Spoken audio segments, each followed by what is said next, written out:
a kick video tonight on the fight for gun rights in a whole bunch of states, guys. A great big broadcast. I almost swore in the opening statement here.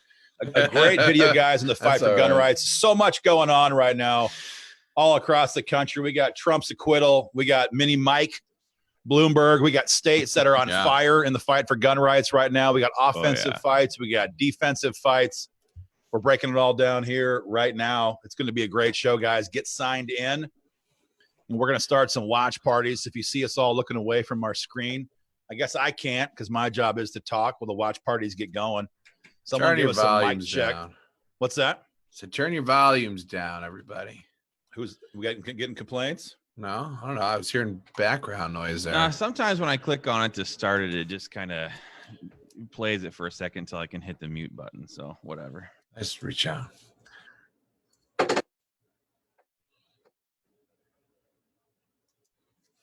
Yeah, let's do a mic check. Mic check. Oh yeah. Seeing a lot of names popping up. Deal.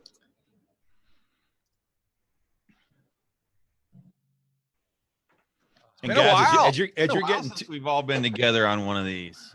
We've just been at war in all these different states, all over the place. It's hard to find a time when all four of us can actually get on. So which is why it's 7. That has been tough. Well, hey guys, as we're getting our watch parties going, folks, if you want to start a watch party of your own, and help this be seen by more people, we'd love to have you guys do that. Start them in all the groups. Start them in all the groups. Takes only a couple seconds, but get a watch party going. There's so much to cover in the fight for gun rights, and we're doing that all here tonight. So before we get going, do a watch party of your own. That'd be great on your own page, and we can try to show your friends that you're not the only crazy person out there who cares about God, guns, and the flag. So we're breaking that all down. Broadcast. Oh, not again. Are you serious? Everybody's crazy. Good. Everybody's good with Patrick. What a week, though. I mean, hey, I think we want to make sure we discuss the acquittal. Was a huge part of the political and the gun rights news this week. I mean, this has been, it's been since before the guy was inaugurated. I mean, they were saying since before he was inaugurated, we're going to impeach the mother effer. That's what they said all over the place. We all saw that clip. This has been going on for since before the inauguration for 3 years. It's done. Everybody hear Chris, Trump's speech? I watched his victory lap speech in the White House 3 days ago. That was one of the best speeches he's ever made. It was incredible. Yeah, it was. I feel like, especially when he sat there and talked about how like these people, we've been through hell together. We went through a war together. This is what this must feel like. I feel like the exact same way each time we gavel down like a legislative session and we've defeated a big, huge gun control push. I felt that way in the end of 2018 when John Kasich was going out. I feel that way about all of the wonderful people that are helping us right now and everything. But it's just amazing to sit there and listen to that story, the credit reel. I loved it.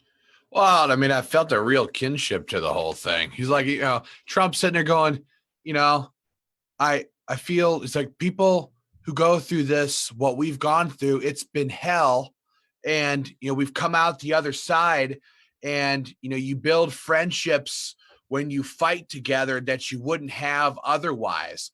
And all I could think about were our members. And well, honestly, though, the four of us on this camera right here, she's like, man, we've been through absolute hell in some of these states and some of these legislatures.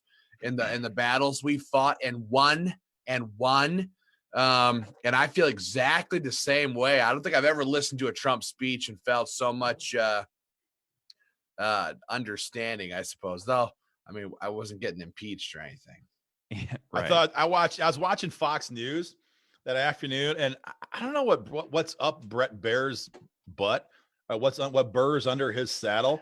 The dude pisses me off. And afterwards, he's like, the president did not apologize for blah, blah, blah, blah, blah, blah, blah, in the way that Bill Clinton did after he got after his impeachment, blah, blah, blah, blah, blah, blah, blah. And even the Fox News host was like, well, you do know that Bill Clinton admitted that he did it, right? Right. And Right. that President Trump didn't do anything. It's just like, what is the deal with Brett Baer? But he said, He's of course, he always did. been He that did way. apologize. He said he did apologize momentarily to one entity. And this was, I thought, one of the best parts of the entire speech. His He family. said, I do want to apologize. And he kind of pauses. And all those media trolls were like waiting for some sort of a aha moment. He says, to my family, I want to apologize to my family for putting them through this. This was not part of the deal. This was not what they signed up for.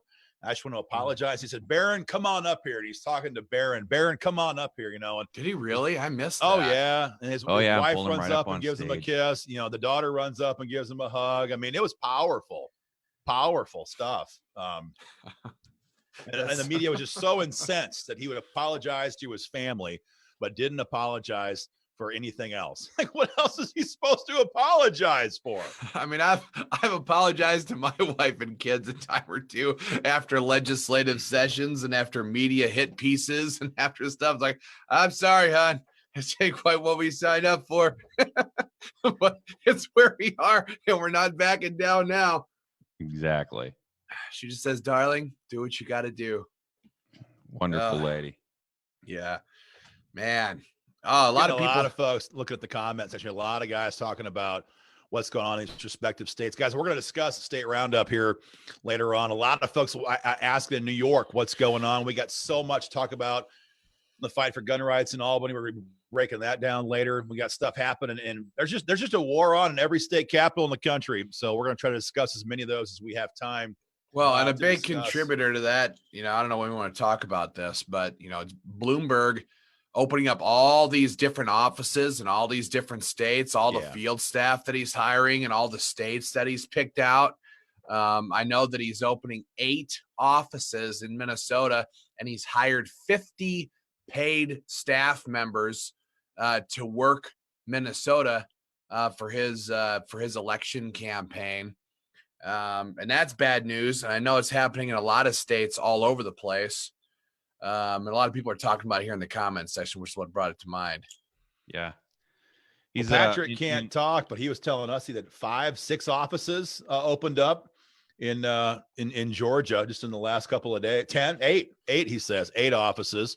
Obviously everybody in Iowa knows that this is not going to happen in Iowa because Iowa has come and gone. But even in Missouri, we got 5 locations. The old home state. Really, the Democrats there really jacked it all up. I just love the visual picture that the Republicans were then able to just pick up and start hammering on. You dumb fools can't even manage a caucus, and you dumb idiots are wanting to be entrusted with the entire country. What a joke you all are. Yeah. This is. I don't think he's not a threat, though.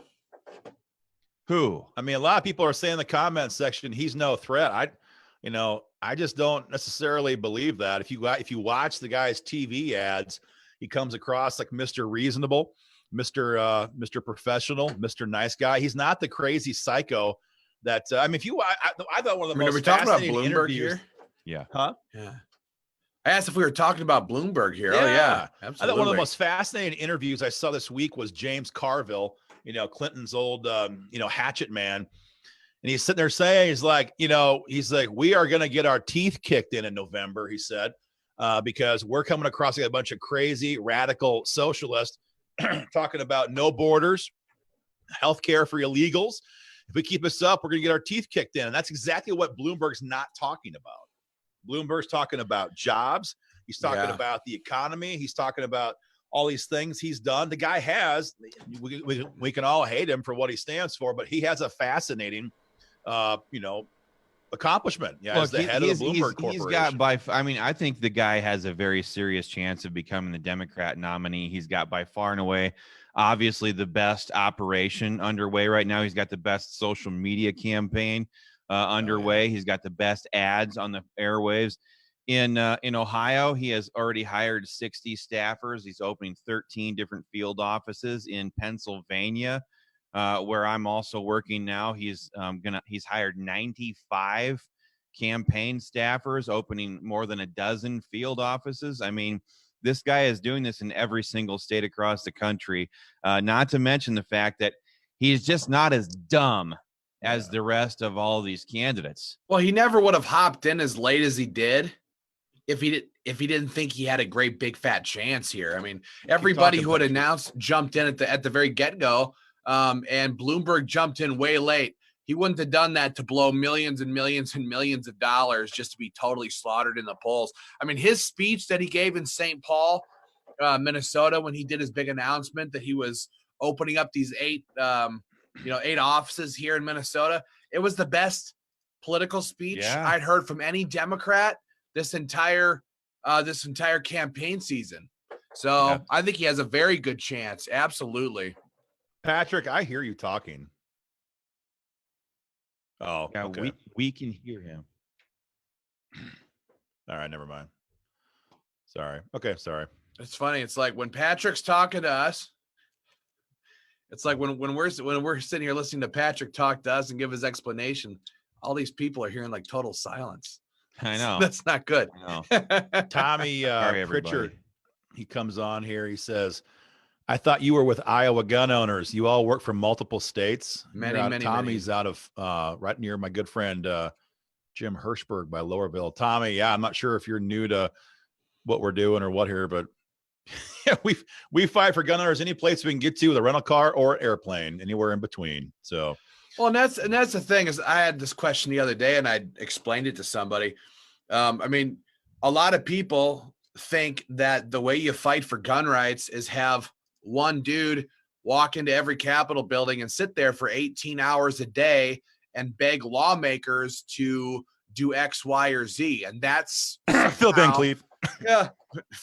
Yeah, that's how you get your teeth kicked in right through the back of your mouth. Yeah. And so we know that, no, that's not the way that you lobby lawmakers. That's not the way you stop gun control or pass pro-gun bills. It's the members. Thousands and thousands in Iowa and New York and Minnesota and Georgia and Ohio and all these states. You guys are the ones that are lobbying your lawmakers. It doesn't take one person in the Capitol 18 hours a day. It just takes a mobilized grassroots. And that's why we're able to work in so many states, because we're just mobilizing gun owners in whatever state that is to send pre-written emails, phone calls, messages into state capitals or Congress in opposition to gun control. So it's just a phenomenal program that's been amazingly successful. And that's why you can run a state like New York and Iowa, which are like on the other side. Well, I mean, you talk about everybody in Wyoming who's watching right now with Wyoming gun owners knows exactly what we're talking about. Yeah, everybody knows out there. Session begins on Monday, and there's been a huge push ever since last fall for fix NICS, mental health gun control. And it's nasty stuff. It empowers liberal judges to take away your guns with no criminal conviction, very similar to a red flag gun seizure bill. And so Wyoming gun owners has been leading the charge against this bill, where Swamp Monsters refiled it 2 weeks ago. And Wyoming's preeminent ass beating organization, Wyoming Gun Owners, has pummeled almost 5,000 emails into the Capitol. Now, just to be clear, in Wyoming, a House seat represents between like 7,000 and 8,000 people. So they're used to getting 3 or 4 emails on any issue at any time. To get 50, 60, 100, 125 emails. It blew this issue out of the water. And 2 days ago, the bill sponsor, in advance of the session, which begins on Monday, he's like, I haven't changed my mind on this bill, but some of my friends have had their feelings swayed. Yeah, that's a nice way of saying they got their head bashed in with 100 emails from their constituents. And so we're pulling the bill from consideration. And that's how this entire thing works. So, yeah, I'll be in Cheyenne on Monday for opening day of session, but we're not there all the time. How could anybody be in one capital all the time? But my gosh, what a the waste members of of time Wyoming gun owners beat moderate lawmakers to death politically in the last 2 weeks. And so this incredibly nasty gun control bill that nobody else fought, nobody else would have fought, shut down. So have I been in Wyoming for the last 2 weeks? No. Will I be there on Monday? Yeah. Does that mean that the members of WIGO didn't deliver a huge blow to gun grabbers in the last couple of days? No, absolutely. It was wonderful. It was wonderful. Great stuff. And that's kind of what we meant a minute ago. I think I mentioned Phil Van Cleve.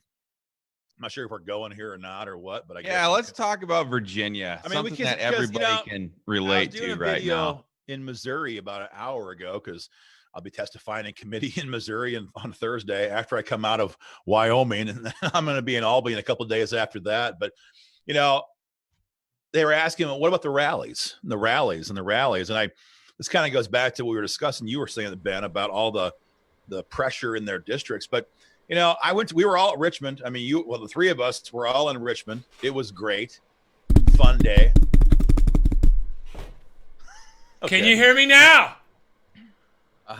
We can hear you, but I don't know if anybody else can. Can you hear me now, people?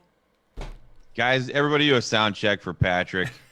We've been not doing well here without our redheaded stepbrother down south. I did not name this. Stuart and Griffin named me the Ginger Assassin. That's awesome. Well, tell him that I'm sitting in Lancaster, Ohio right now, which is the home of... Hey, they hear you. Yeah. Sweet. They hear you, Patrick. Yeah, just tell Stuart, Patrick, that we're sitting in Lancaster, Ohio, the home of William Tecumseh Sherman, the road builders. Okay. So you're good, Patrick. You're good. Let's get back on track now that Patrick is here. We're going to get back on to track about Virginia and what's going on there. Well, I think, like I said, the three of us were there. What was that, 3 weeks ago, Monday? A couple weeks ago. Yeah. How many? Couple weeks ago. Yeah, it was a great time. Brought my oldest son out there. We probably saw 5,000 AR-15s on single point slings and stuff. On that one street. Yeah. There's a guy there from Western New York out there, Erie County area, the freaking Barrett 50 cal. I mean, forget that. There was somebody there with a guillotine. Yeah.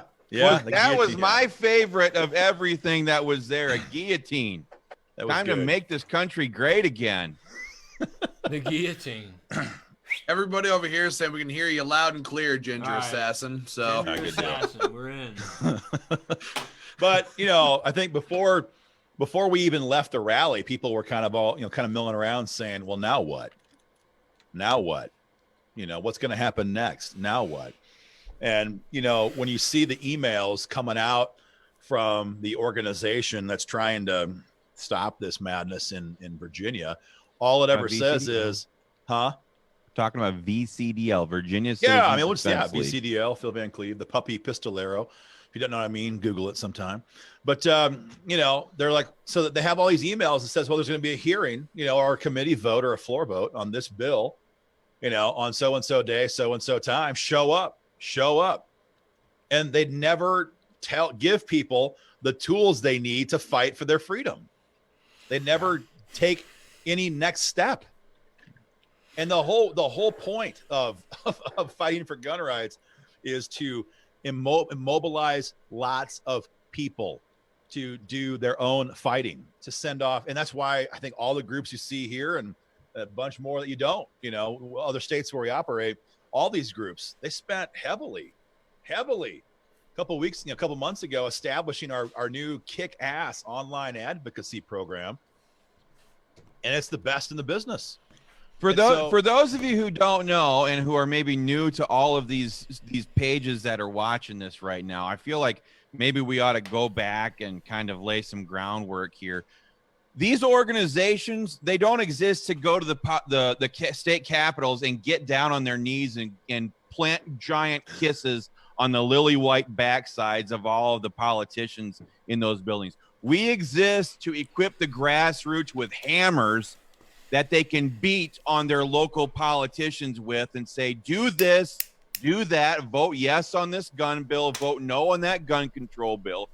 And we empower the grassroots. We put the power away from the Capitol buildings and back into the hands of the grassroots so that they have the power once more over these politicians. And so what Aaron's talking about there with VCDL is they have been following this lily white backside model where they go there and they play patty cakes and they sing Kumbaya with the legislators. They don't viciously attack anybody. expose anybody at election time. And then election season after election season goes by, all the politicians learn they don't have to listen to a dang word from the gun rights community because they're a bunch of worthless losers.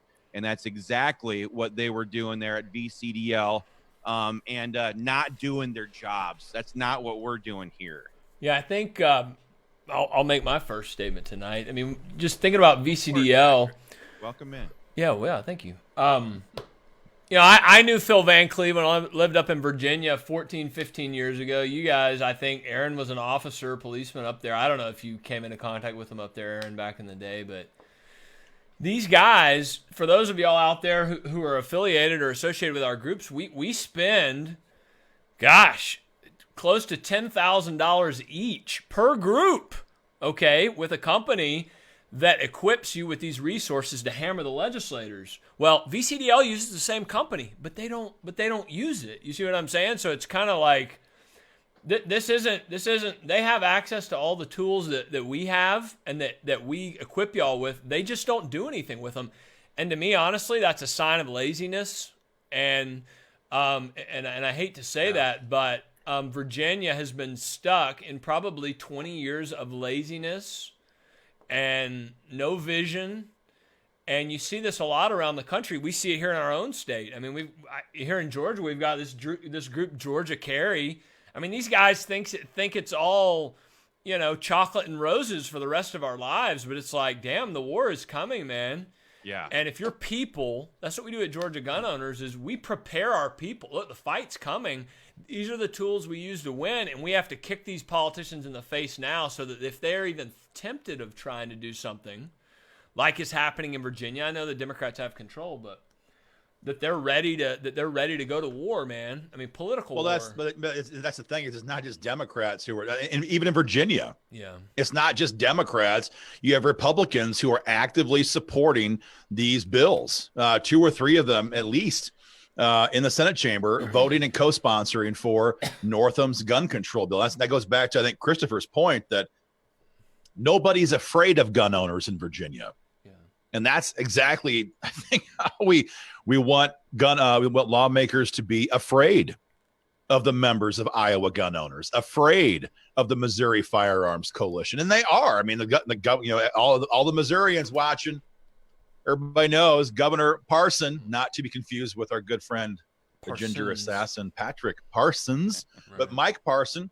He was all in the bag for red flags in late December, all in the bag. And then about 2 weeks later, after a nasty social media program that MOFC put together, all of a sudden he's Charlton Heston. And that's because people are afraid of the Missouri Firearms Coalition. That's how we want our politicians. We want them scared of our members. I mean, I do. I mean, they need to be afraid of losing their seats. That's the whole point. If you're supporting an organization wherever you live, and right now we're talking about VCDL here, the point is that organization, its leadership, they don't go after politicians at election time and throw them out of office. That's kind of the job. That's the job. And so, why would a politician care what a gun owner thinks if they know that they're going to be voted right back into office, no problemo? I mean, can you imagine Republicans in the Virginia climate still feeling comfortable enough politically to vote for gun control and not be afraid of losing their seats? The only reason they would do that is because they have total confidence that they will be voted right back into office, because nobody at VCDL or the NRA or anybody else is going to come after them at election time. And that is the entire program there. You take what they do during legislative season and you club them with it during the election season. And that's the whole game. And that's what we do at Minnesota Gun Rights and Georgia Gun Owners, Ohio, New York, Iowa, Wisconsin, Missouri, Wyoming. The list goes on and on and on. And that's just the only way to do politics that works. It's the only thing that's effective. It's the only thing that makes a politician go, I was going to vote for that red flag bill, but old Bobby Joe voted for that red flag bill last year. the elections came around and I saw this gun rights organization club him to death politically. And so I'm not going to vote for the red flag bill this year because I don't want to face that in the 2020 elections. It's just the only thing that works. There's all kinds of organizations out there who are just like, you know, using Gorilla Glue, sticking their lips to the backsides of these politicians, just like dragging around on their knees in the Capitol like this. It's disgusting. It's sick and disgusting. And it gets gun owners nothing. Absolutely nothing. Which then here eventually, in Minnesota, that's the Minnesota Gun Owners Caucus. Lazy Rob and Fester. They're the worst. They got Gorilla Glue in 5-gallon pails. And it's just disgusting. It's a terrible thing for gun owners. Terrible. Well, every state's got one. That's the point. I mean, Well, every state's got a group. Most states. We killed them. Well, yeah. Here in Well, Ohio. yeah, that's true. but I think what, you know, Ben, I think your point, I always kind of wondered, like, are these people just dumb? And I'm not talking about, I mean, the organizations that don't fight, are they dumb or is it on purpose? But I think you have to kind of ask the question after a while, like, if you're going to take money from gun owners, like all these organizations do, if you're going to ask for money from gun owners and you're not going to run an election program to expose gun grabbers and you're not going to push hard during session, then at a certain point, you got to ask the question, like, is this all just an ego trip then? Oh, yeah. For the guys that stand in the Capitol? I mean, what? Huge. Why else are you going to, if you're not going to go after people at election time, then, and you're not going to push hard during session, then this is just all about you, isn't it? And that's There's the guy in Minnesota, this other lobbyist, his name's Lazy Rob, and he loves telling everybody how often he gets mistaken for being a lawyer. And he just loves the idea that people think he's an attorney walking around the state house and how cool that makes him feel and how cool that makes him sound. It's all about this guy's ego trip. And, and then he just attacks gun owners and attacks this organization and protects and endorses anti-gun Democrats. That's what these organizations do if they're not willing to hold the line and push for a totally and completely no compromise position. They suck. It's terrible. they suck. I think what Ben was, there's a lot of new people watching in Pennsylvania on the Pennsylvania Firearms Association's Facebook. Get ready, Pennsylvania. Right now. What he was just talking about there, yeah, by the way, this brand new model of very aggressive, cutthroat, hardball, in-your-face gun rights politics is coming to the Keystone State in a very large way right now, if you're watching the PFA's Facebook page, because you've got the same thing going on in Pennsylvania as we've got here in Ohio, and that is you've got loser Republicans, turncoat traitorous Republicans that are sponsoring the gun control bills. I'm talking in Pennsylvania right now, I'm talking about Todd Stevens and Senator Tom Killian. And what Ben just talked about there is absolutely true. If these losers are allowed to continue doing this, you know, we've got 8 House seats we're 8 House seats away from losing the House of Representatives there. We're 5 Senate seats from losing the Senate. If gun owners just decide to start staying home at election time in Pennsylvania, guess what? Pennsylvania is going to look just like Virginia. And it might be this year, might be 2022. That's going to be a horrific year for gun owners, for conservative Republicans, and in Trump's second midterm. It could be very, very bad. So especially if you're watching right now in Pennsylvania, go to pfamember.com, sign up and become a member of this type of grassroots thug, aggressive politics, because we're going to be going after rhinoceroses, first and foremost, because if they're not towing the line, how can we expect the Democrats to take gun owners seriously? And that's the name of the game. Of course, if you're watching in Ohio right now, you guys know all about this. You've been the model for America to watch in the last couple of years. I think Ben might Ben might have Well, I don't know about say that. Yeah, and Iowa's buried 35 careers and passed major gun bills. So the Iowans might, and Missouri's passed constitutional carry and stand your ground law and all that crap. So Chris, how many emails have the members of OGO sent in just in the last little bit in support of stand your ground law? I will tell you in just a moment. Let me get that up. I mean, Well, I'll tell you during the 2019 session. So again, there's all these organizations. They got one guy in the Capitol fluffing people's pillows and bringing lawmakers coffee. Hey, would you mind voting our way? Here's a cup of coffee, Mister. It's just embarrassingly horrible.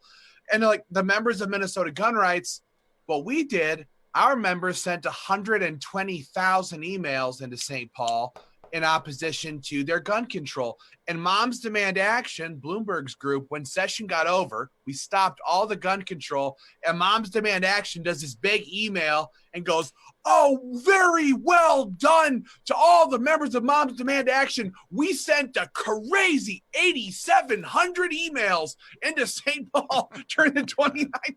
They sent 8,700. We sent 120,000 and got it totally shut down. And that's what we're doing in all of these states. And people go, oh, but you're not in the state capitol every day. How can you possibly advocate for the rights of gun owners if you're not in the capitol for 18 hours a day? Well, I don't know. 120,000 emails speaks infinitely louder than I ever could. And I'm a loud guy. I'm a really loud guy. Exactly. Gun owners are thundering in the halls. Listen to this, Ohio. Be very proud of yourselves here. Since mid-November, I can see you look excited to tell this. This is I'm so thrilled. I love Ohioans. You have sent a thundering 111,000 emails to your legislators. You're passing stand your ground law. When? Since when? Since November. For when? Ohio? Ohio. 111,000 emails. Now, what do you think's better? That's a lot. Jim Irvine, who got totally slaughtered and fired from his loser organization. You think him crawling around on his hands and knees again with that Gorilla Glue, you think that's going to move stand your ground law in Ohio? Or maybe 111,000 emails might do a little bit of a better job. And that's just phone calls. Or that's just emails. Well, That's all just these emails. people, a lot of people do these, I guess, gun rights style podcasts. And they complain, and they complain, and they complain. And they say they got all these problems, and they all commiserate. And then they end the live cast. And everybody walks away going, well, what are we supposed to do? How are we supposed to win?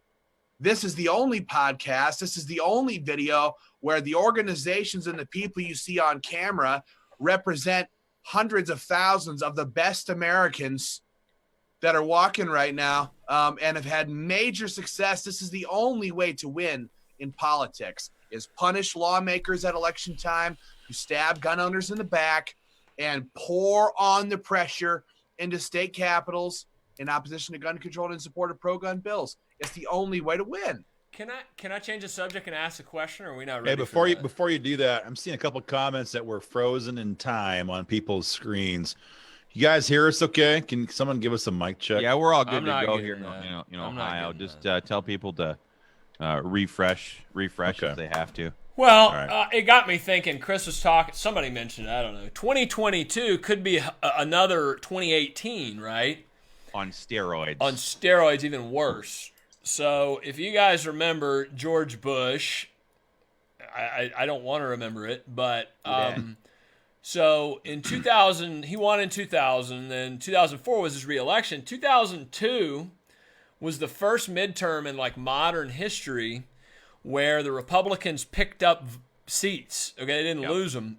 But 06, so he won in 04. And 02 he won because of the war, right? That we had the Iraq War and Afghanistan going on. But 06, his second midterm, Republicans got slaughtered. They lost the House. I believe Pelosi, did she take over? I guess she did, right? And Tom DeLay and all these idiot Republicans went out. So my question is this. And I want y'all to comment down in the comments, okay? How many of y'all out there believe that Donald Trump will win re-election in 2020? So whatever feed you're watching on right now, how many of y'all out there believe that Donald Trump will win in 2020? So let us know down in the comments. I know it'll take y'all a couple of minutes to start coming in there. But that does make a good point, is that 2022 would be his second midterm. And in our states, it could be nasty. Yes. It could be really nasty, which means as early as 2023, if you have like in Georgia, Brian Kemp is going to be on the ballot for re-election. Now, we all know Bumbling Brian, Wimp Kemp is no good here in Georgia, but he's going to be going up against Socialist Stacey. Yeah. She may win, guys, in a bad year in 2022 in Georgia, and all of a sudden they flip 15 seats, and we have Virginia right here in Georgia in 23. We're talking about 3 years, guys. Yeah. So, I mean, just let me know if you think Trump's going to win, down in the comments. And just say Trump 2020 if you think he's going to win. Yeah, Trump 2020. Trump. I mean, it's 100%. Yeah, I've seen 55, 60 comments now in a couple of states over the last, 2 minutes. I mean, I think like question that a lot of guys are asking is, how much bigger will his margin be than it was in 16? Yeah. I mean, that's what a lot of people are wondering. Well, that's the thing. It's like we're never, some organizations, they don't know what to do from day to day. They're just like, they're just lost, confused, looking around, just no clue, not a clue. We're always looking 2 years, 4 years, 10 years down the road. We had these people in Minnesota. Back in 2017, we had a Republican House, a Republican Senate, and a really sick, old, decrepit Democrat governor. Yeah. And we were rallying the people like crazy, because we know what's coming. Yeah. People are looking at us going, look at you guys, saying the sky's going to fall. We know better than that, you old fundraisers. Well, look what happened in 2018. The sky fell. Yeah. The sky fell. Exactly. We got a massive Democrat majority in the House, a rabid, young, energetic, angry, leftist Democrat governor in Governor Tim Walz. And we started off the session with a 1-vote Republican majority in the Senate here in Minnesota. And all of a sudden, those same people who are going, oh, you guys are acting like the sky is going to fall, are all of a sudden going, oh my God, what do we do? What do we do? Well, we are preparing for it every day. We're preparing for what is coming next. That's why we ask for contributions. It's why we ask you to get your friends and your family on board. It's why we never stop pounding the legislature. In Minnesota here, the legislature gavels out, and these other gun groups, they go and take like a 9-month nap, and they put on like 75 pounds apiece, and they just disappear until session appears again. And we are constantly pounding the pavement, rallying the troops, getting more people on board. Marcia over here on our side says we got to be relentless during and off session. It's imperative. It's exactly so. And like Patrick was saying earlier, there's just a lot of laziness in gun rights politics. Yes. A lot of slugs who are just happy to sit there and do a whole lot of nothing until all of a sudden the sky's falling. They didn't prepare for anything. Yeah. They didn't prepare for anything, and they don't know what to do. It's just the dumbest thing in the world to sit there and do nothing until it's time to react. I mean, because for all of us here, it's a very simple thing. It's very simple.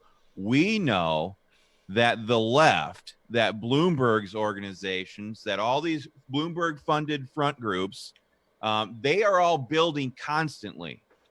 And they're working to build their lists. They're look at their Facebook pages. They're having these local events. They're getting more people involved. They're going into the suburban districts. They're trying to lie to all the soccer moms and say that gun owners are a bunch of racist thugs who just want to let people's kids die in the streets. They are constantly mobilizing and advancing the ball for their agenda. So if we sit here and only wait until there's a crisis in the legislature, we are going to get our asses handed to us every single time. And I'm speaking specifically for Ohio and Pennsylvania right now. We cannot afford to sit on the sidelines. We cannot afford to jeopardize or be so careless with our kids' futures and our grandkids' futures as to sit here and do the bare minimum. Yeah. Well, think anybody about who this. says that is an idiot. I mean, I'm just gonna. I mean, I don't care. I mean, you could pick your state. The opening day of session in Missouri, we were there working the chamber. Had 15 meetings the opening day of session in Jeff City, and constantly bumping into Bloomberg-funded psychos working the halls on the opening day. You know, when session kicks off on Monday, was it 48 hours from now in Cheyenne? We're going to be on the ground in Cheyenne, the WIGO team, a bunch of guys and gals coming down for that. And we've already seen the headlines. There's going to be a big Bloomberg contingent in the Capitol in Cheyenne, Wyoming, of all places, on Monday. So if these guys, the Bloomberg-funded people, if they can work the freaking Capitol in Cheyenne, Wyoming, it's probably pretty safe. They're working the state capitol everywhere else in America. Did y'all get a chance, going back to Bloomberg, did y'all get a chance to watch that undercover video that one of my members shot yesterday? Yeah, I did. It wasn't that explosive, but I was messaging with him, and I was like, man, the money line to that whole thing is, what, does the checks just show up from New York down here? This guy was in Savannah, Georgia, and Bloomberg's opened 8 offices, and he's got an undercover camera on, and he's asking these dumb like New York girls or something working in there, do checks just show up from New York? Like, yes they do. Yes, they do. They do, just, and not just in political season, in campaign or in legislative season. Yes, there is a wire, and it's, how much do you need? Sir, we need $1 million. Yes, sir. $1 million is coming to you. Done. Over. Game over. We need to buy TV and radio ads. How quick do you need them? I need them tomorrow. How much? $750,000. Done. On the radio. As somebody who has extensive campaigning experience in another former life, for most campaigns, you gotta. I mean, you get little rat holes for campaign offices. I mean, you can't just like go in and buy whatever the heck you want. This guy is a threat. I think Trump's tweets, I think Trump's attention, starting to switch over to this is kind of proof of that. Yeah, well, here's the other thing. Even if he doesn't win the nomination, even if he doesn't become president, what he's doing, what I know he's doing right now, is building a massive list and mobilization base of anti-gun activists and people and money and email lists all across the state of Minnesota and all these other states where he's opening these 8 or 10 or 13 field offices with 50 or 60 or 100 paid field staff. Even if he loses by a landslide, this guy's going to have a massive national list of anti-gun activists, money people, and all this that he's going to use for years and years after the fact to try to strip away our gun rights. So again, a lot of people, a lot of other organizations, they're just too stupid to see it right in front of their very eyes. But we know exactly how this game works. And we know we're in trouble in some states. In Minnesota, we got a lot of work to do. And so, we ask for money. We ask for your help. We ask for your contributions and your time. Because, well, I know exactly what Bloomberg is doing right now in Minnesota, and we got to be preparing for this stuff, fighting back now. Speaking of, we were talking about Bloomberg. He's worth, Trump is rich, we get that, but there's like levels of richness. Yeah. This guy is worth $70 billion. And a lot of that is probably liquid too. Like he can liquidate it quickly. Trump, I don't know what he is. He's got billions, whatever. But how much is that like available at a moment's notice? It may just be assets. I think this Bloomberg's got like tens of billions that he can access. He doesn't have to sell a building or anything, But since nobody's asked, I know a lot of y'all have been getting questions. How do we join this, American Firearms Coalition or whatever? A lot of y'all are already members, and we've explained why we haven't been around as much. A number of things, mainly because we've been going crazy in getting ready for state legislative season. But the other is that, look, we got people trying to sue us here at this organization, guys. Oh, yeah. Sue us and shut us down. And so if you're interested in joining, join up at Join AFC, and I'm just going to write it out here for those of y'all watching and not listening. Yeah, good idea. JoinAFC.org, and you probably can't see it that well because it's a small screen here. JoinAFC.org, www.joinafc.org. If you want to join up, $30 to $35 a year. You do get the t-shirt. So when you join tonight, do not forget your t-shirt size. I mean, I'm just going to be real with you. Yeah, we run this organization. We don't have time to call people about their t-shirt size if you forget it. So put it in. We don't want to have to follow up with you. All we want to do is get your shirt out to you. And if you're still waiting, a lot of people join every week, but if you're still waiting for your shirt, it's coming soon. But joinafc.org. We need resources, and we're not bashful about it. Y'all know us. We need resources to fight the fight. Okay, we know pound for pound we can't compete with Bloomberg, but we know grassroots-wise we are strong, and we are even stronger in many of these situations. And we've won a lot of battles, as y'all have seen in Minnesota and elsewhere, Ohio, Iowa. But join up at joinafc.org and chip into the fight, because the big wars are coming, guys. And that's all I'll say about that. You know, get in. If you're not in, get in. You know. Yep. So. Travis says Bloomberg showed up in my little corner of the world. Many of the supporters were unknown to the locals. Oh yeah, it's just a great big con. They roll in there with busloads of people from hundreds of miles away. Yes. I mean, I guarantee the guy's got a traveling tour buses of people who just like drive around the country and roll up to wherever he's going to be speaking next. And they all go trucking in there in their Every Town t-shirts and their Moms Demand Action t-shirts. Here's another thing. If somebody out there can get me a ticket to get into a Bloomberg live event where Bloomberg himself is actually speaking, I'd really appreciate it. I would really like to go there and partake in the event. Maybe, I don't know, explode it a little bit, figuratively speaking, for the humor impaired. But yeah, I just thought I'd throw that out there. Anybody in Pennsylvania or Ohio, if you come across a live Bloomberg event ticket, I'd love it. I'd love one. You know what I'm showing y'all there, guys? This is one of my members here in Georgia. He's down in Savannah. So you may be in New York or Pennsylvania, and you're like, what do these Southerners have to worry about this? No, like, they're coming after us. Probably even they're done with y'all for the most part. They're coming after us. Bloomberg's got these buses driving all over the state of Georgia. I mean, he probably didn't buy that bus, but I mean, you just $200,000, 10 buses, go. Yeah. I mean, he's gonna be in Springfield, Missouri tomorrow. He himself. Let's just not forget. Like, I just had to hit it on Google.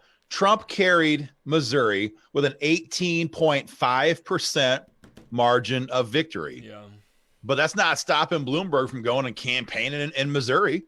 He's going to be everywhere. He has the budget to be everywhere. He has the staff to be everywhere. And if he's going to campaign in Missouri and in Georgia and all these traditionally deep red states, I mean, this fight's coming. Right. There's no question about it. He's all over radio in the state of Georgia. I mean, he's across the country, man. It's crazy. And he must be spending what, $5 million a day? Well, that was the big news out of Iowa. Once we totally bungled, once our Democrats here in Iowa bungled the crap out of the caucuses, the next morning, this is national news. The next morning, Bloomberg said he told his people to double his ad buy, exactly double, from 1,200 gross points to 2,400 points, because he could see chaos. He could see chaos all over the country. I see Greg Pruitt, who's on our show here quite a bit. He says Bloomberg is heavy in Idaho,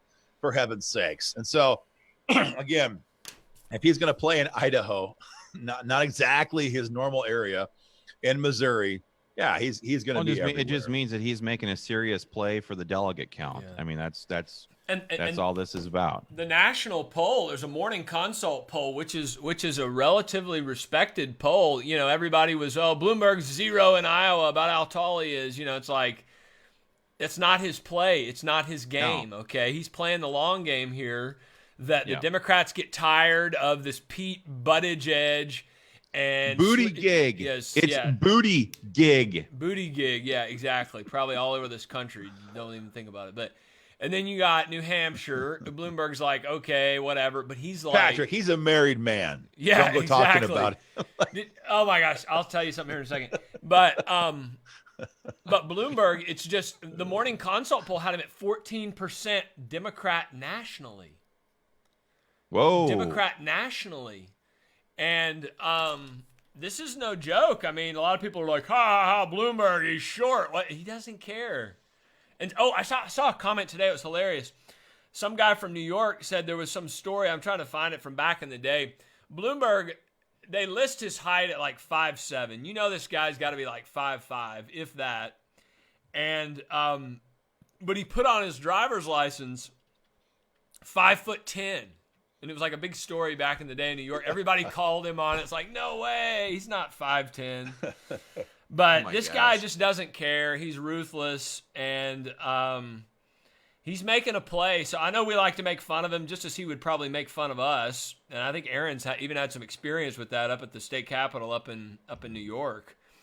And, Bloomberg's just like F-bombing guys Aaron's sitting there talking to in the state capitol, on text.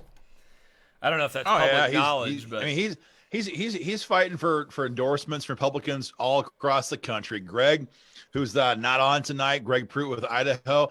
He's got this guy, Bloomberg is calling mayors in Idaho, Republican mayors, trying to get their endorsements. I'm sitting there in meetings with lawmakers in Albany. They're getting Republicans. They're getting text messages real time from Bloomberg asking for his endorsement. So, yeah, it's a very organized campaign. No question about it. Well, didn't the one guy say, Aaron, he's just like, Bloomberg, he's no idiot. It's like, oh yeah, I mean, nobody who's worth $70 billion, could be accused of that. So yeah, he's going to be a viable candidate. But that's the whole point here. Why we have got to these states where we have red states, for example. This is the time to secure as much pro Second Amendment freedom that we possibly can, because there's no guarantee we're going to have these red states very long. Talking about Missouri, the big push in Missouri for the Second Amendment Preservation Act. The hearing's going to be on Thursday. I'll be testifying in Jeff City on behalf of the MOFC members. The whole point here is to make sure that future federal gun control can't happen. But it's not going to happen even in Missouri if Dean Plocker keeps blocking every pro-gun bill in the General Laws Committee. And it's that same story across the country. Brian Kemp promised constitutional carry for Georgia. He's going to welch on that promise, or he's trying to anyway. Yeah. And there's going to be a point in time when you're going to have Big Stacy in your governor mansion. And then it's done. Then it's done. Then it's on defense for years. It's the same thing in Iowa. Everybody in Iowa knows that Trump is going to drag the sorry losers in the Iowa House and Senate across the finish line this fall. Everybody knows that. They're on bended knee praying to God or whoever else they pray to, every night. Moloch. But by 2022, it's a wasteland. It's a wasteland. It's the same thing in Iowa. So this is our chance to pass constitutional carry, and these guys are determined to mess it up. And that's why our whole focus here, as we've been saying all night, is to mobilize gun owners to force these lawmakers into taking action, because there's no guarantee in these red states that we're going to have that ability much longer. It's ugly. Yeah. I mean, if you guys, this is why we in Ohio, which is obviously far more red than Pennsylvania right now, this is why we are fighting so hard to get not only defeat DeWine's gun control bill, but this is why we're trying to push right now for stand your ground law. By the way, I see the lovely Candace Keller is watching right here in Ohio. She's our bill sponsor, fighting tooth and nail for pro-gun legislation like that. So big shout out to her. But we need to push this now, because, I mean, come on, look where we've gone in the last 10 years. Look how far we've digressed into the gutter as far as the whole cultural war that we're engaged in here. Man. We cannot sit here and do idly nothing. We can't just sit on our thumbs and twiddle around anymore. We need to be building We need to be working towards passing good laws right now in the states that it can be done in, so that it's a protection for those gun owners, because we're going into some dark times. Pennsylvania is obviously different. They're far more advanced in their blueness. But I just had somebody asking the questions just a second ago. What if Facebook ever shuts you guys down? What are we going to do? Well, go to ogoupdates.com or pfaupdates.com. Make sure everybody in some of these states that you're watching in right now, make sure you go to that state's acronym updates or whatever yours is, Ben. I don't even know what that is, but get on our email lists first and foremost, because that's a much more reliable way for us to be communicating with you in case we ever get zucked by Zuckerberg.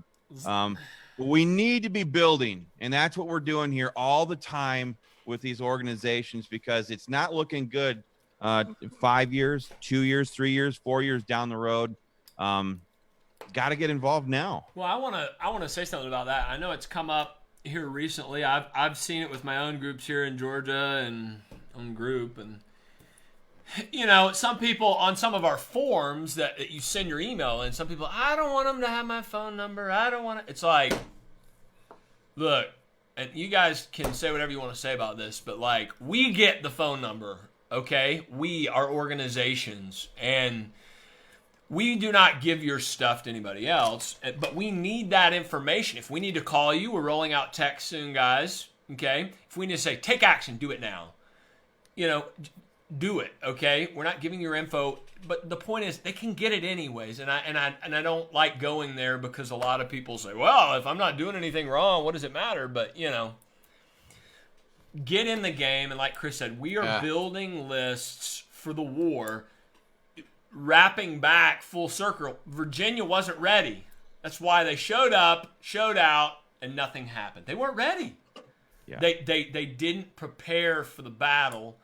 And I say this on my show a lot too in Georgia, and I would not dare compare myself to any of the founding fathers, not even in the least, but only on this point. When the Revolutionary War was happening, okay, right? George Washington, all these guys, they didn't have phones, okay? They didn't have email, they didn't have all this stuff. But I guarantee you, all night long, all day long, freaking George Washington and whoever the crap was in it, I'm not a historian on all that stuff, they were writing letters, they were taking all-night trips to go to some freaking banker in Philadelphia and saying, I need money if we are going to be free. So we are not going to be bashful about asking for money. Money makes the world go round, and money will help protect your Second Amendment rights, period. Yeah. So I don't want to hear it. And if you're going to bitch and moan and complain about us asking for money, then just go somewhere else. I mean, just get out. I mean, people look around and go, how did we get here? How does this happen? What happened to America? Right. What happened to the good old days? What happened to the glory days? Well, this stuff just came in. It just slowly walked into our country, it walked into our lives, into our schools and our churches and our government. And, people sat there and did nothing. And they just did nothing. And if, and like Patrick was saying, I mean, if you're still one of those people who's sitting there going, oh, I'm not going to give out my phone number. If you're still concerned about your phone number, if that's still where you are, it's like, oh, I'm gonna fly under the radar. I'm gonna live off the grid. No, you're not. You're watching on None of Facebook. us are. None of us are. We can either fight and win, or fight and lose, or we can do nothing and just guaranteed to lose. Just guaranteed to lose all day. All day. It's time to stand up and fight right now. Brian Anderson. Somebody just wrote this. Where was that? Mike Kudik said, "Well, they had Chris's tomahawk, though. That's one of the tools that they had." Oh, I see it. Good point. It's hanging up over there, if you guys can see that. But these are modern tools that we can all be utilizing. When you get on our lists, when you get involved with these organizations, we give you tools. We don't give them to you. You guys entrust us with the resources for us to go out and get these tools and put them in your hands. But that's what this is all about.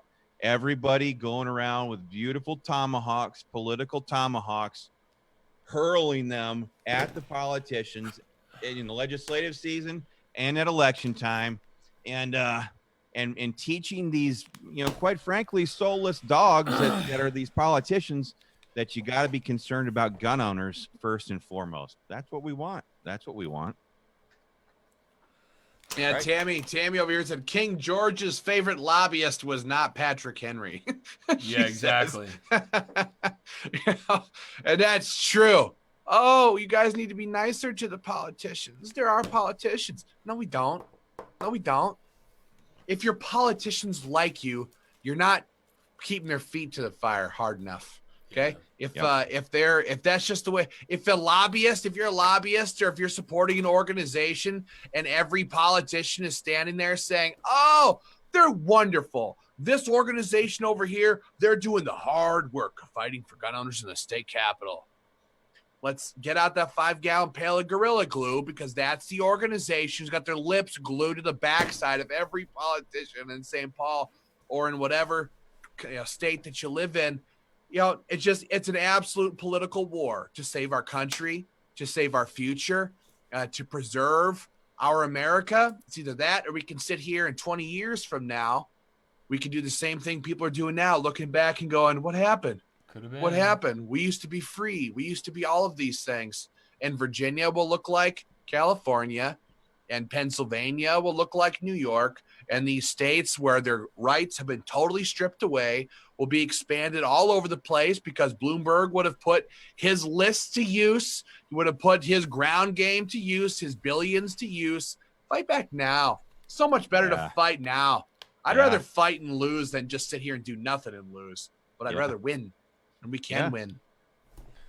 We can. Exactly.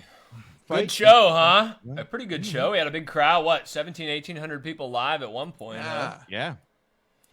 So with all the fights that are going on across the country and all the travel, I know I'm one state over and then one state up, believe it or not, next week. And I know you guys travel way more than even I do, but we'll try to. We should do a quick.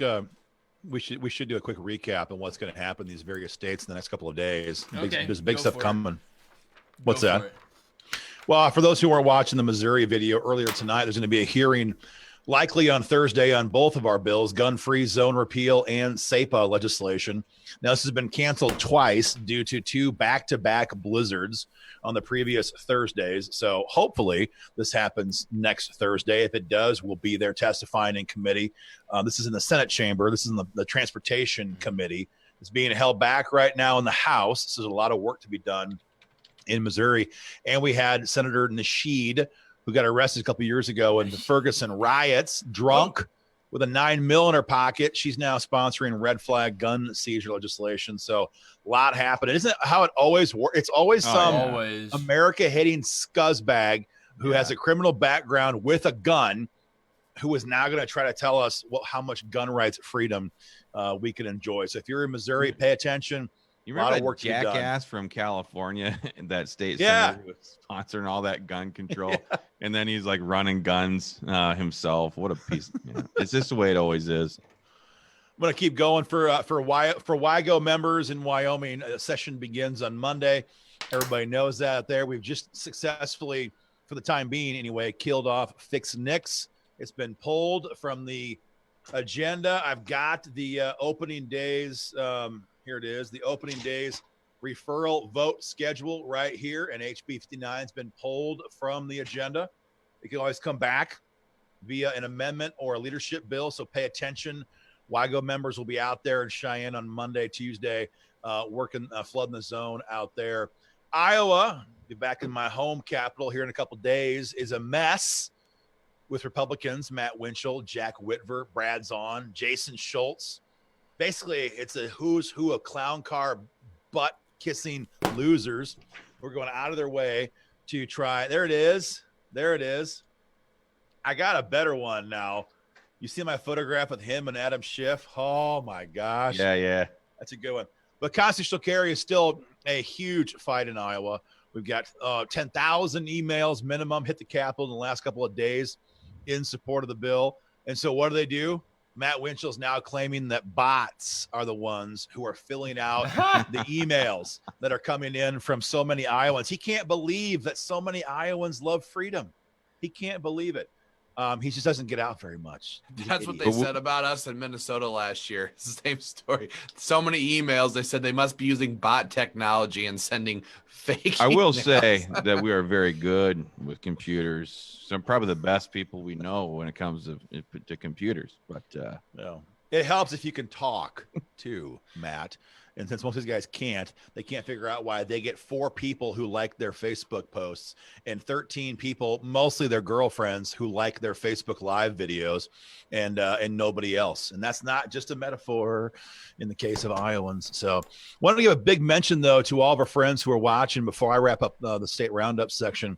Watching in New York. New York has been abandoned by the gun rights organizations nationally. Everybody in the Empire State knows that it's been an empire mostly for fundraising for national gun rights organizations who have taken millions of dollars out of that beautiful state and done nothing.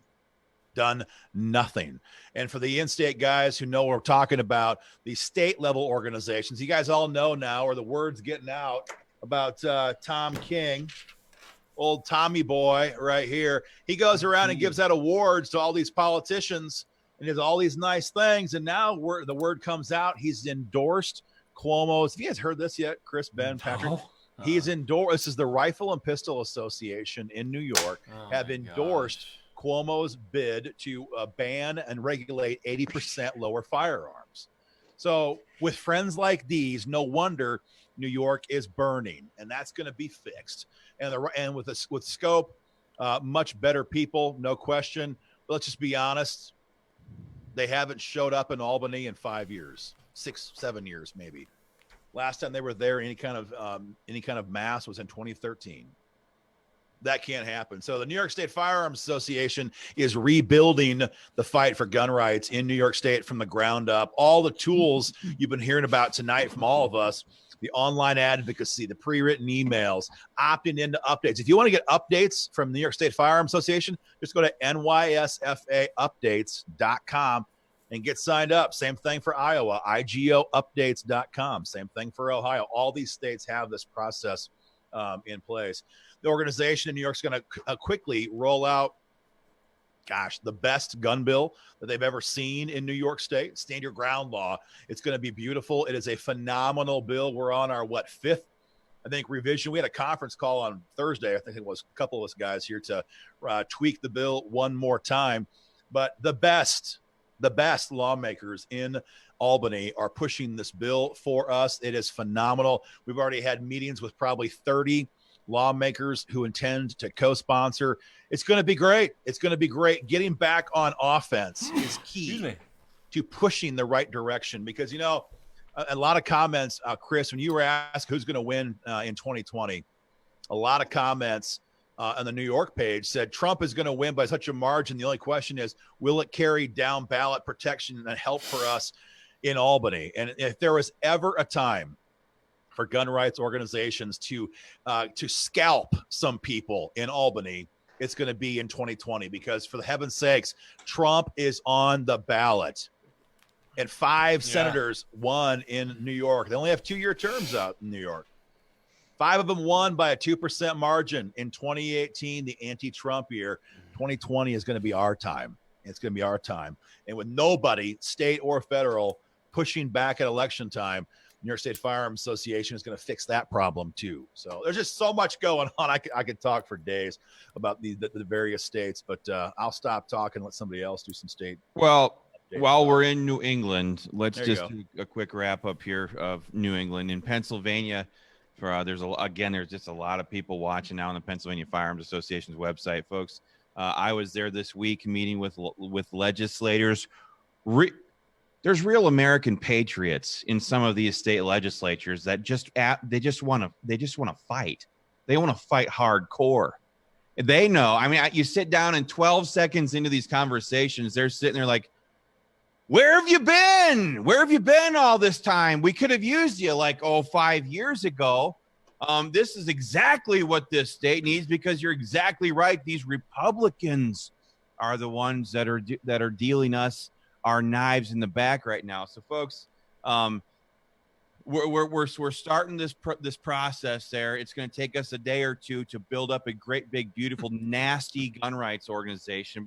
And like I told a lot of these lawmakers that I was meeting with the other day, we're here to help. We're here to work with some of the other organizations if they espouse some of the tactics, and we're gonna put that muscle behind the gun rights community that hasn't been there for a while. We're gonna engage and mobilize and get a whole ton of people involved in the fight for gun rights in Pennsylvania, and hold people like Todd Stevens, Tom Killian, these traitorous Republicans accountable.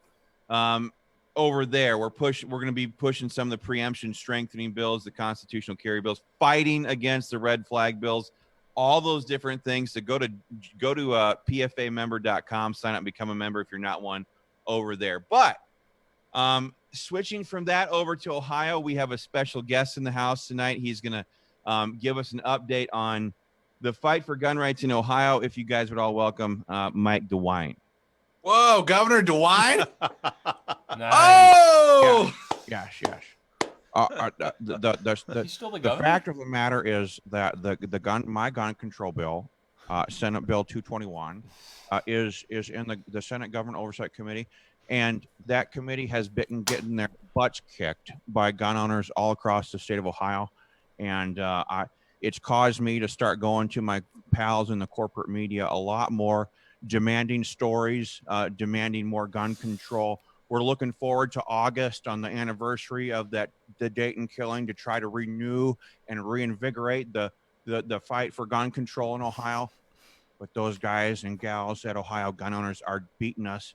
They're kicking our teeth in. So that's where we are for the gun control. Now back to Chris Dorr for the pro-gun side of things. thanks, Gov. We appreciate it.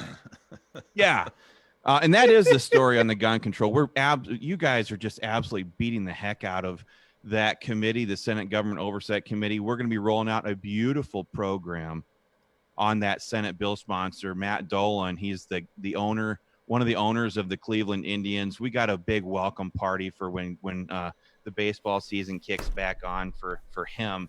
But we're pushing Stand Your Ground. We've been having hearings on Senate Bill 237, hearings on House Bill 381 by Candace Keller. We're pushing hardcore for these bills right now. We're getting some movement in the Criminal Justice Committee. I've had extensive meetings with the Speaker of the House on some of these things. There's signs of progress. We need to keep the hammer down on these people because that's the driving force in gun politics in Ohio right now is the members and supporters of Ohio gun owners. Our dedication, our daily action is what's winning the fight right now. So, keep it up, keep pressuring, keep hammering. We're making progress, but we can't let our feet off of their necks. That's Ohio. What's the email? What's the website, Chris, for the updates then for Ohio? Is it Just go to ogoupdates.com to make sure you're getting all of our legislative updates. Yeah, let's just do a quick recap on that. So it's IGOupdates.com in Iowa, OGO updates in Ohio, GGO updates in Georgia. Ben is at MGR Alerts. MGRalerts.com. You should have just gone with the rest of us, but oh well. Blaze your own. It was trail. taken. Okay. It was taken. NYSFA updates.com, YGOupdates.com, MOFC updates.com. This is where you go, guys, for the information. Because like Chris said, it's, who knows how long we're going to have our Facebook pages, and that's why the email program is so dang important. Get signed up for the emails. I'm at GGOtexts.com. I may change that. I like that, but I don't like the way it sounds. So I'll let y'all know about that later. Weird. Well, the Sounds a little 2020 strange. legislative session kicks off on Tuesday here in Minnesota. It's going to be an absolute brawl. We've been gearing up for it, well, since the moment the 2019 legislative session ended. We're rolling into 2020 with some major new tools, some major new technology, some new mobilization platforms and things. It's going to be huge. It's going to be tremendous. We beat the crap out of these people in 2019 and won in tremendous fashion. And guys, I think we're going to do it again in 2020. We have to do it in 2020 because losing is not an option. But that's why we've been preparing, always preparing for the next step. And all the politicians, you should see them scream even now. If you go on any lawmaker's Facebook page, especially the rhinos in Minnesota, I guarantee that within the last 5 posts, there's a post about Ben Dorr, Minnesota gun rights, and what a bunch of scam and con artists we are. They are terrified of what we're going to do to them during the 2020 session. And of course, the 2020 election season, which we're so very excited about. And they should be. That's why they're so scared. So it's all going to start on Tuesday. If you're around. So am I going to miss the opening day? Because I've been there with you on opening day like the last, 2 years in a row now. I'm going to miss it. Where are you going to be on Tuesday? I got to be in Cheyenne. I guess you're going to miss it. But it's going to be great. You're going to want to see the videos that are shot that day. It's going to be great. So that's all coming up on Tuesday. That's the fight. If you want to get on board, go to joinmgr.com. Sign up, become a member of MGR, and help us do battle against a radical left. We have Ilhan Omar in this state.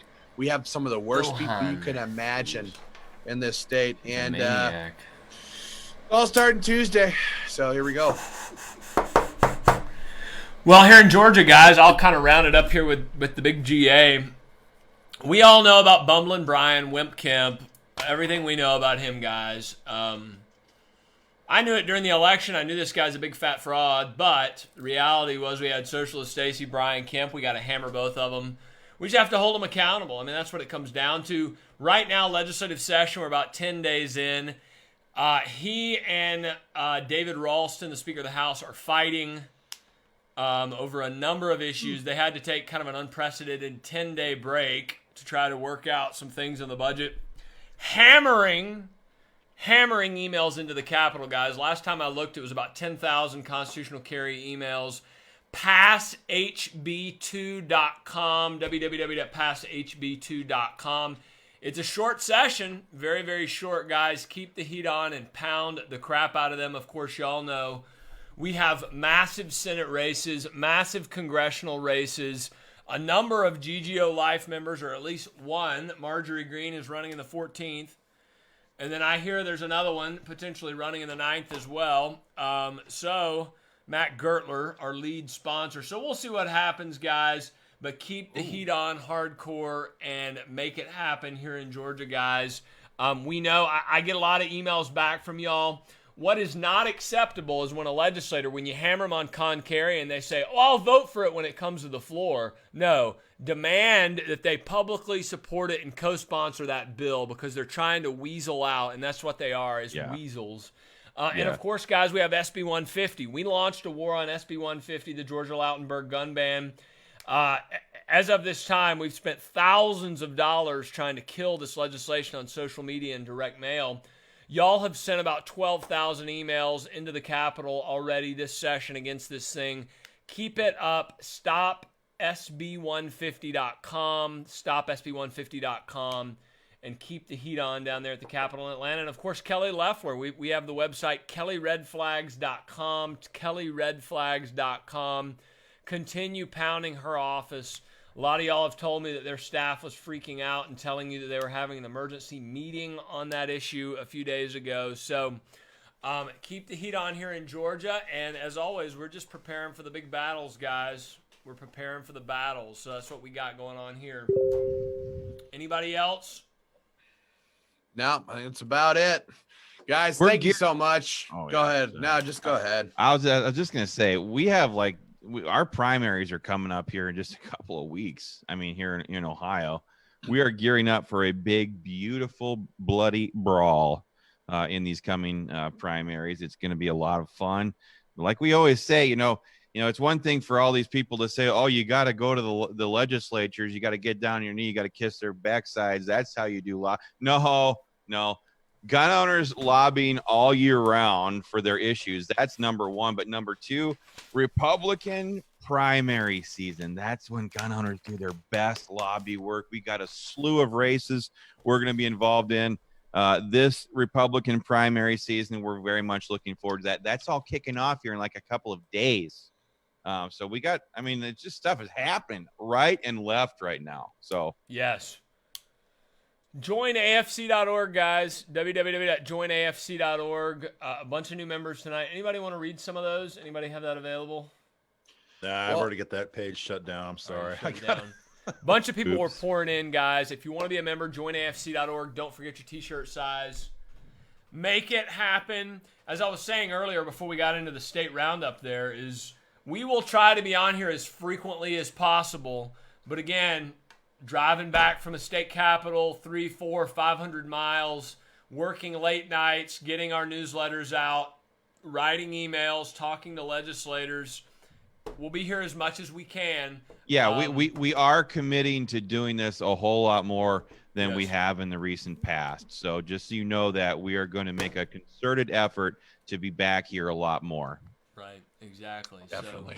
It's fun. We enjoy this. I don't know about you guys. I'd love this. You know, talking with gun owners from all over the country, thousands and thousands and thousands of them. It's fantastic. All kinds of people pouring out support over here, offering to help and door knock. And so you got some memberships coming in. It's just, it's huge. It's huge. And it's a grassroots movement to stop gun control and really to stop a radical socialist left, Yeah. to stop a total ideology that is hell bent to destroy our children, to destroy their minds, to destroy our country, to turn all of us into little lemmings that our founding fathers would never even recognize, to turn us into a country that nobody 100 years ago could have ever dreamed of. It's our job. It's really, it's our duty to our country. It's our duty to our country to save it, to stand up and save it. I've got 2 kids, a 4-year-old and a 2-year-old, and one on the way. And man, I want this place to look so much better when my oldest son is my age, just 20 some odd years from now. That's what I want, and that's what I'm fighting for. This isn't just about guns. It isn't just about having the right to have a shotgun in your closet. It's about the future of our country, of our nation, and what we're going to pass on to the next generation and the next and the next. Save America. Stop socialism. Get on board. Join AFC.org or these respective states that you're looking at right now. We'd love to have you. Yep. So, Guys, have a great night. We're signing off. Take care. Have a good weekend. Catch you later. Talk to you Thank you later, much. guys. Bye-bye. Good night.